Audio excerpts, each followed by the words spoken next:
Totoo ba ang mga aswang?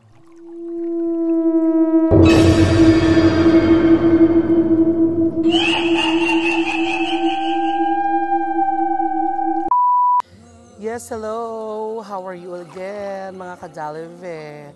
So, ito na ang highlights ng ating travel dito sa Eastern Samar, specifically in Borongan City, Barangay San Gabriel. So, ang topic natin ngayon ay ang million-dollar question ng bawat mga kaibigan ko na nagtatanong from the city is, totoo ba ang mga aswang?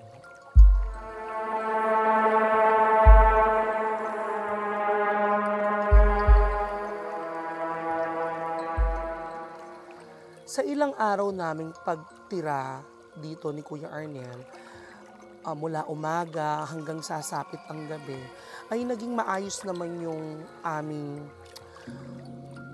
pagpunta at pag-uwi. Not until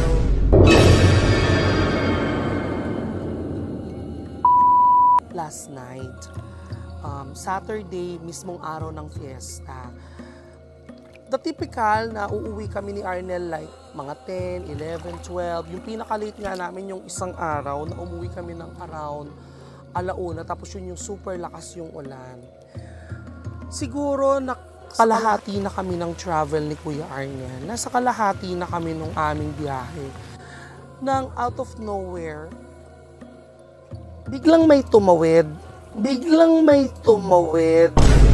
As in, walang mga bahay, walang ilaw doon sa dinadaanan namin. Tanging ilaw lang is yung ilaw na coming from the sasakyan. Siyempre, hindi naman pwedeng magbiyahe kami nang walang ilaw yung sasakyan. Pero along the way, nagvi-video ako pero pagkatigil ko ng pagvi-video ko, tapos nagkukwentuhan na kami ni Kuya Arnel, siguro hindi ko alam kung reflection lang ba yun ng ilaw, or maybe tinatakot lang namin yung mga sarili namin, or bunga ng aming guni-guni. Pero parang hindi rin kasi nung nakita ko, ipinakita ko kay Kuya Arnel yung goosebumps ko. Sabi ko, Kuya, medyo bilisan mo. Tapos sabi sa akin ni Kuya Arnel, hindi ko na nga sinasabi. Yun ang sabi ni Kuya Arnel. Tapos ang tanong ko lang kay Kuya Arnel, nakita mo ba? Tapos, ang sabi lang niya sa akin, yung tumawid bang bata? Diyos ko, my God, ayan nangingilabot na naman ako, mga kadalive. My God, nangingilabot na naman ako. Kasi same kami na nakita ni Kuya Arnel. Siguro yung edad ng bata, mga 7 to 10 years old. Mga ganun yung niya, yung edad niya. Yan mga kadalive, nangingilabot ako. So, syempre, sa mga ganung eksena, wala tayong magagawa. The only thing that we can do is to pray. Na yun yung una namin ginawa ni Kuya Arnel. So, hinawakan ko yung crucifix na nakasabit dun sa car. Tapos, I said a prayer. Nagdasal talaga ako na sabi ko nga, sana makauwi kami ng matiwasay ni Kuya Arnel. Sana walang mangyari sa amin. Sana namamalikmata lang kami. And then, may isang eksena din ng pagka-uwi din namin ng bahay kahapon. Hindi naman laging nangyayari yon, pero si Kuya Arnel kasi yung unang pumapasok, tapos ino-open niya yung pinto, tapos nilalagay niya na yung susi doon sa table. So ewan ko na parang may ibababa pa kasi gamit si Kuya, so sabi niya, Doki, mauna ka na, buksan mo yung pinto, tapos ilagay mo na lang yung susi sa lamesa. So ginawa ko naman, finalo ko naman yung instruction ni Kuya Arnel. Tapos, in-open ko na, nilagay ko na yung susi, nilapag namin yung gamit. And then si Kuya Arnel, pumunta siya ng kusina. Anong ginagawa mo sa kusina, Kuya Arnel? Sinindihan niya na yung water. Kasi nga medyo mabagal yung water supply dito. So, para pagdating namin sa CR, puno na yung tubig. Pagdating namin, ino-open na namin yon. Alam ko, kasi tanaw mo from our room door, yung kusina. So, sabi ko, magtututbrush na ako para ako hindi sayang sa oras, and at the same time, para hindi na rin ako magtututbrush sa loob ng CR. Doon na lang sa lababo. Basta ang ginawa ko lang, hinila ko lang yung pinto. Pagbalik na ni Kuya Arnel, nakalak na yung pinto. So ito na ngayon nangyari. Ipapakita namin tong clip na to.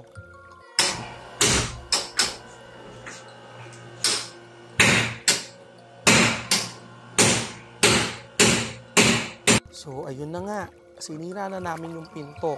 Kasi wala nga daw spare key yung may-ari, pati yung landlady, pati yung caretaker dun sa mismong tinutuluyan namin. Mga kadalive, at this moment in time na very modern na yung technology, may mga ganitong bagay pa rin na hindi natin talaga alam, no? Kumbaga, may mga kasama tayo dito sa mundo na hindi natin sila nakikita pero nararamdaman natin sila. To some na may mga superpower na kaya nilang makita yung mga bagay na yon. Hindi ko alam mga kadalibe, pero one thing is for sure, kung ano man yung nakita namin kahapon, siguro hindi naman din kami gagawa lang ng kwento. Siguro parang ina-anticipate ba talaga namin may makikita kami or makakakita kami or sadyang natatakot lang kami. Pero ganun pa man mga kadalibe, for whatever it is, we should always respect. Kailangan matuto tayong rumispeto sa mga nakikita natin at hindi natin nakikita. Dahil hindi lang tayo ang naninirahan dito sa mundong ibabaw. Marami pa rin ang mga misteryo na hindi natin alam at maaari pa nating malaman. So, ganun pa man mga kadalive, ayon ang kwento namin dito sa Borongan, Samar. So, see you later mga kadalive. Bye! Ang Alibi, Macbeer, kuya. Go.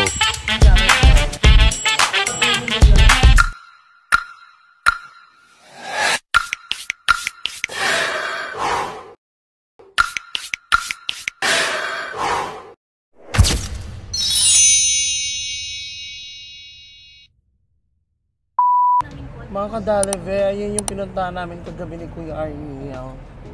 Ito facing the Anikbez. Bye-bye Boulevard. Facing Yeah, the Pacific Ocean. This is the Bye-bye Boulevard. Facing the Pacific Ocean Village, guys. So, umangat daw to nung Ondoy Eme. Tama ba? Ondoy o Yolanda, Bez? Wala. Kamula ako nung dito. Basta, bahala na kayo mag-research. Comment below. Ano bang gusto mong gawin itong alipanting ko? Hello mga kadalive!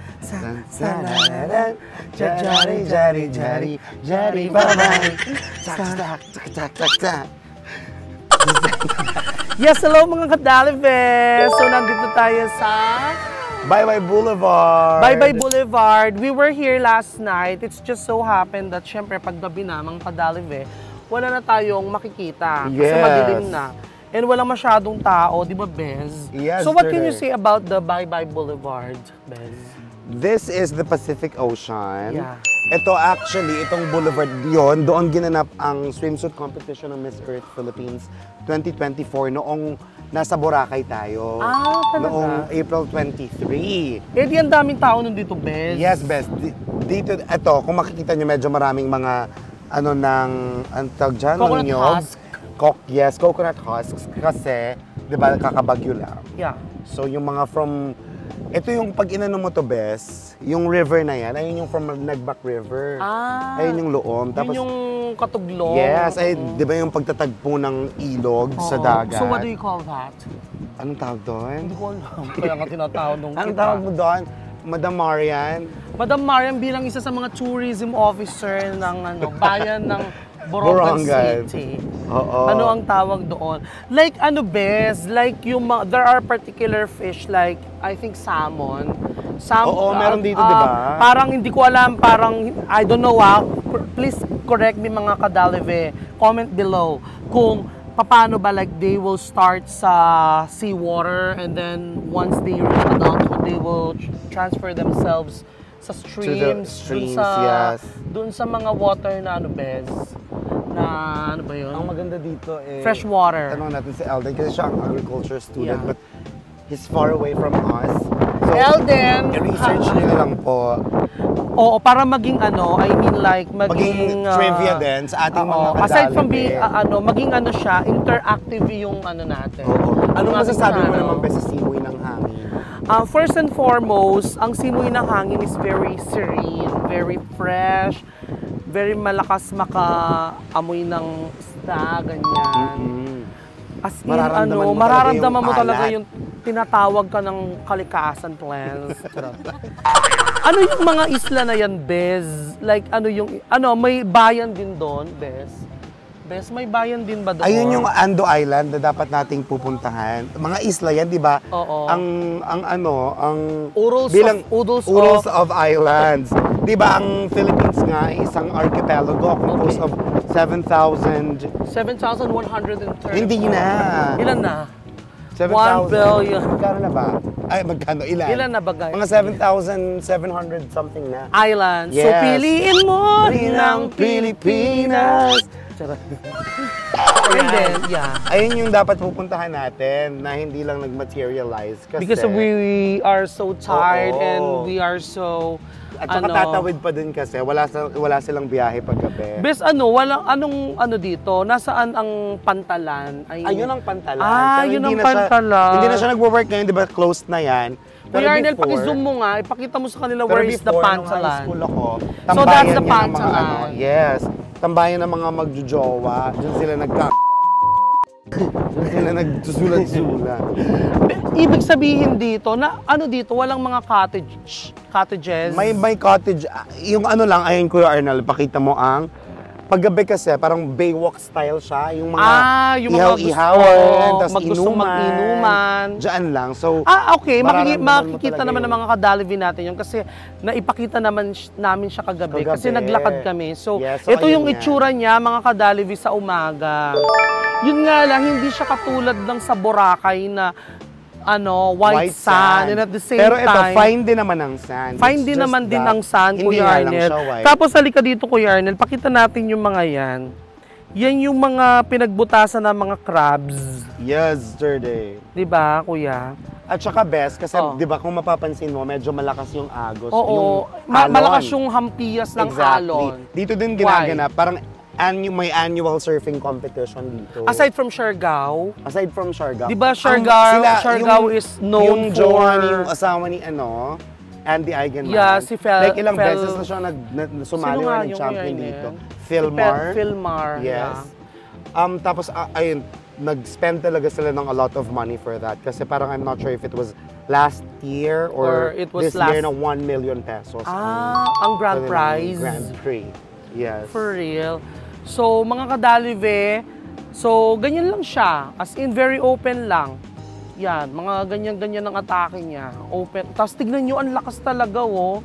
Nakakatakot din bes. Parang nakakatakot lumapit sa dagat. Parang any monument, lalamunin niya ako, please. Yes! Kung gusto mo namang laro-laro dyan sa dagat, pwede din naman. May mga naliligo din dyan. Pero mostly mga nagsusurf. Okay. At saka ito din kasi ang parang rendezvous ng mga bumubuking na gabi kasi maraming mga dito. Sulat-sulat? Maraming mga sulat-sulat dito. Okay. So, ayun pala. Katulad doon, Kuya Arnel, may mga nagpo-football. So, ayun, para medyo makarami tayo ng pupuntahan, mga kadalive.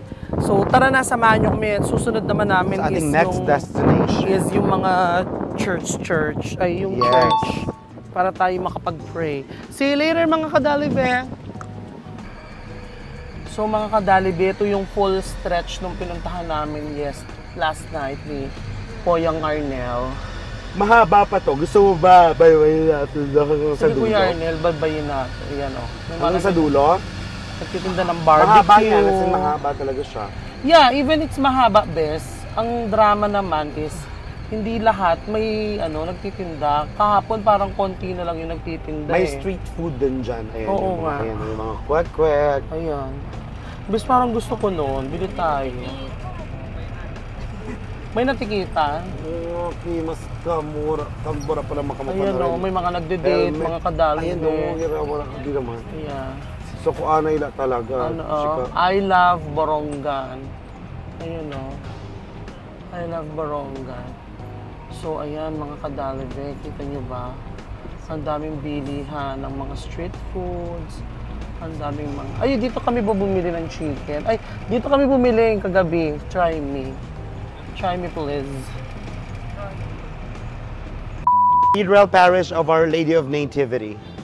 Cathedral Parish of Our Lady of Nativity. So, nandito naman tayo ngayon sa Cathedral Parish of Our Lady of Nativity. So, tingnan niyo siya. Kuya Arnel, para siyang lighthouse. Yung itsura niya, oh, yung atake niya. Kuya, pakita mo yung hanggang taas, Keta.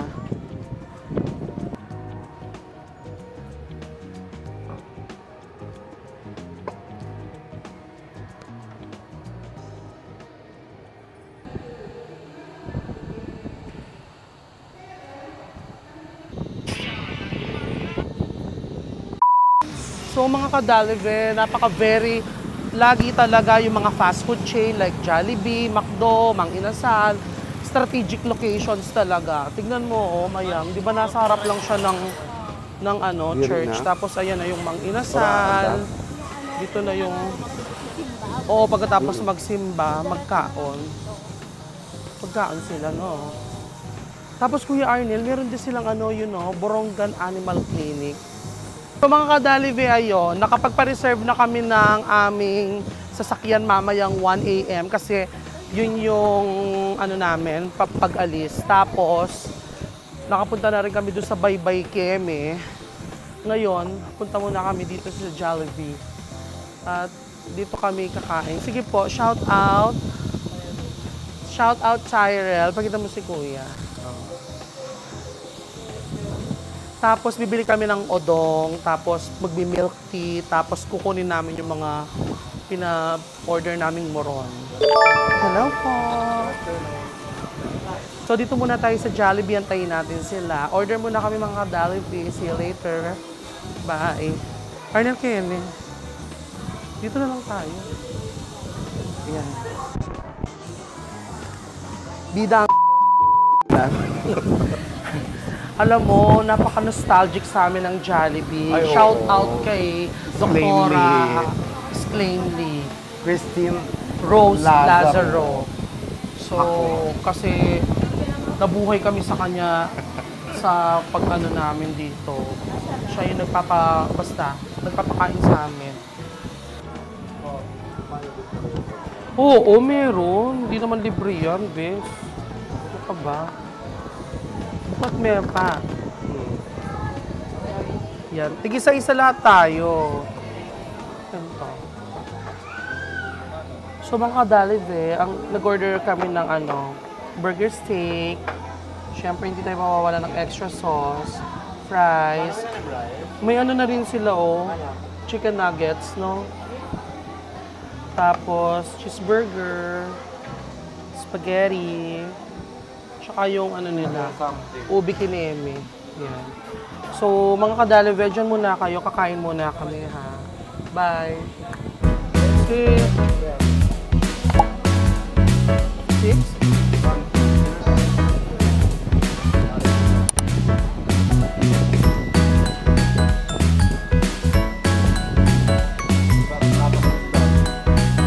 Ano pang mga ino-order?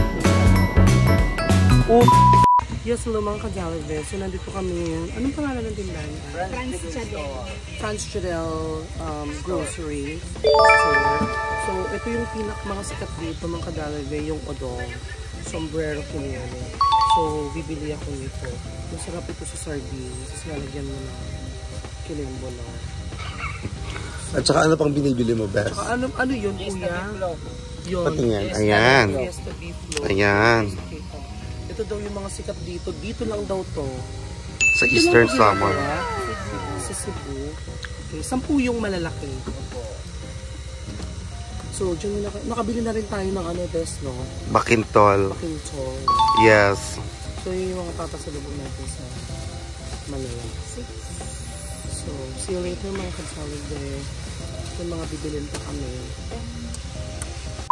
Hello mga ka-Jollibee. So, for our final hurra, narito kami ngayon sa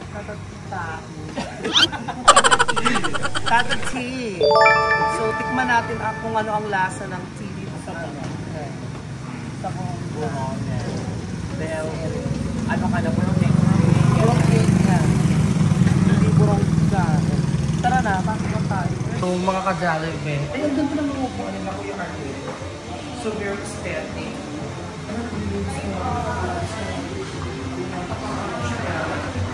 Angel, would you like to talk to them in your own dialect? Ask them to what's on their post inside. This will still be having our session here. I think you heard it. But, yeah, let's.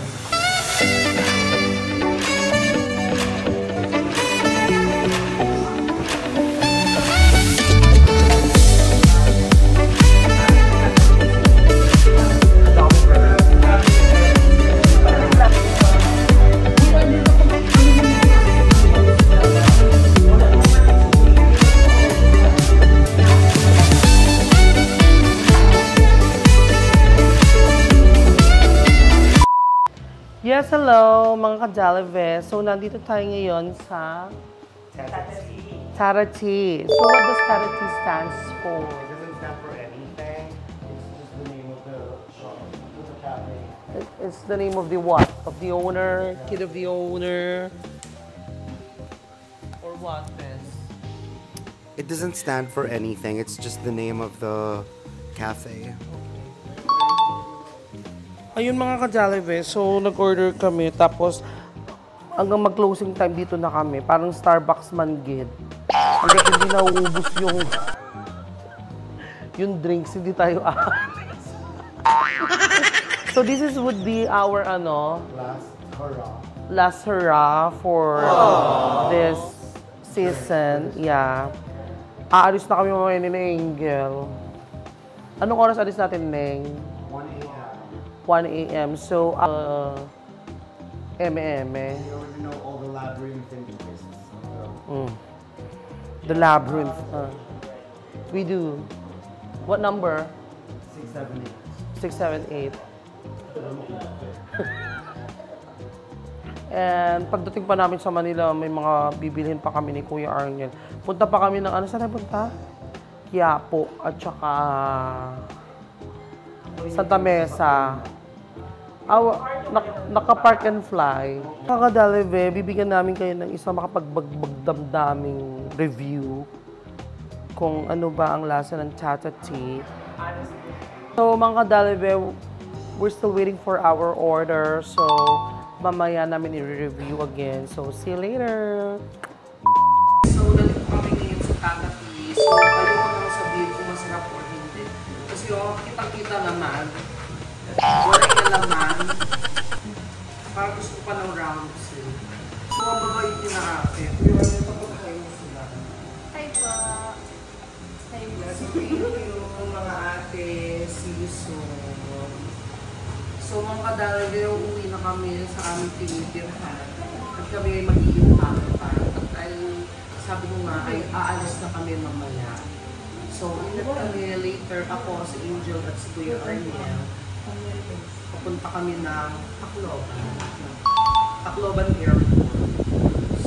See you later and see you tomorrow, Manila.